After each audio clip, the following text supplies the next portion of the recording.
தளபதி கூட தளபதி விஜய் அவரே போட்டார்.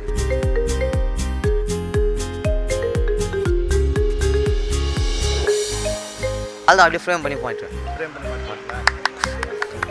ஏன் உயிராச்சுண்ணே அவருக்காக தானே.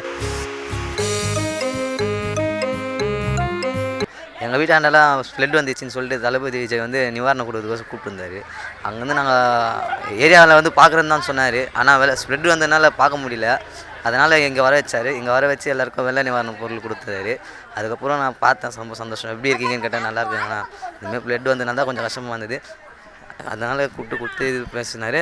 சினிமா இண்டஸ்ட்ரியிலே தளபதி கூட தளபதி விஜய் அவரே போட்டார். இது என்ன கேட்டிங்களா? அவர்கிட்ட என்னன்னு கேட்டீங்க? அண்ணா ஒரு சைன் பண்ணுங்க நான் ஓகேப்பா, வேறு எதுவுமே சொல்லல. போனவனே கை கொடுத்தாரு. வந்தவொடனே எல்லாரையும் எப்படி இருக்கீங்க, நல்லா இருக்கீங்களா. இந்த சட்டை என்ன பண்ண போறீங்க? அதுதான் அப்படியே ஃப்ரேம் பண்ணி போயிட்டுருவேன். ஃப்ரேம் பண்ணி மாற்றுவீங்களா? ஏன் உயிராச்சுண்ணே அவருக்காக தானே. ஆனால் 2026 அவர் கையில் தான் இருக்கும். ஓகே, அது சந்தோஷமாக சொல்கிறேன்.